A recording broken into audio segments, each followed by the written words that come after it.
Okay, guys, today may be a little bit difficult. I have been praying that God would show me what to share with you today, and I believe He did just that. I turned in the book of Jeremiah and I began to read the introduction to the book of Jeremiah in the Message version, and it explains that Jeremiah was living in a time when Israel was going away from God. And actually, he wrote the book of Jeremiah leading up to the fall of Jerusalem in 587 BC. So he was mourning Israel. He was mourning the way that Israel was going. And he could see them going down the wrong path, and all he could do was cry out to God for them. And anyway, it's interesting to read different books of the Bible and know the history behind it, and then compare it to the days we live in, because it's all very relevant to the times we live in now. Because we as Christians, as believers, we can see our country, even our churches, sometimes going down the wrong path, or making everything okay. And it's just not. It's not okay in the eyes of God.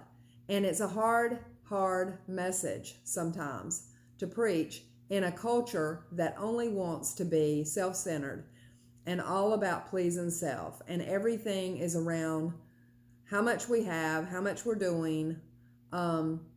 It's all about me, instead of about God and about serving. And really, He created us for that. But Jeremiah in chapter 8, and it's around, the Message Bible is a little different. So it's verse 18 to 22. It says, I drowned in grief. This is Jeremiah crying out because he is so heartbroken over Israel. He said, I drown in grief. I'm heartsick. Oh, listen. Please listen. It's the cry of my dear people reverberating through the country. Is God no longer in Zion? Has the king gone away? Can you tell me why they flaunt their plaything gods? Their silly imported no gods before me. Wow. There are gods all around us that people lift up. They may not call them gods, but they're gods nonetheless to those people. And I said this in a previous video, that anything that's put before God, anything that we look toward in the place of God, is a god to us. Can you tell me why they flaunt their plaything gods, their silly imported no gods before me? The crops are in, the summer is over, but for us nothing's changed. We're still waiting to be rescued. For my dear broken people, I'm heartbroken. I weep, seized by grief.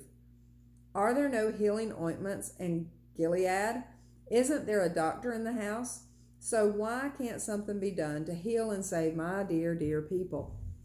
Wow. He is definitely grieving over this. He's grieving over people that do not see, that have been taken and nothing's changed. They're waiting for rescue, but nothing is changing.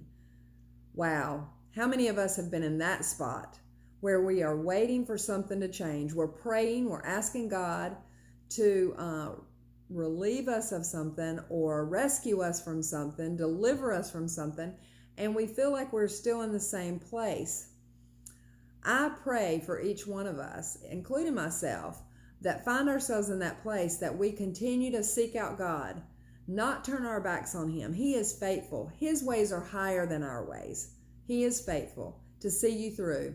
And no matter what you're dealing with today, I can promise you He loves you. And He's right there in the middle of that mess, just like He was with Jeremiah. Jeremiah had to go through this. He had to. But he's grieved. And God is his God. And God does show up. He keeps us in times that we feel like we're going to go down. But He does keep us. I am a living testimony to that. He has kept me. And He keeps me seeking Him. Whether good or bad, whether I'm living with a lot or with none at all, He has kept me. and He will keep you too. Just get your eyes on Him and forget the things around you. Not necessarily forgetting the things around you. Lift them up to God, but don't dwell on them. Don't dwell on the things that are happening to you or happening around you, but dwell on God's promises and His sweet Spirit that wants to comfort you and wants to cheer you on because He's there for you. I love you guys. Have a great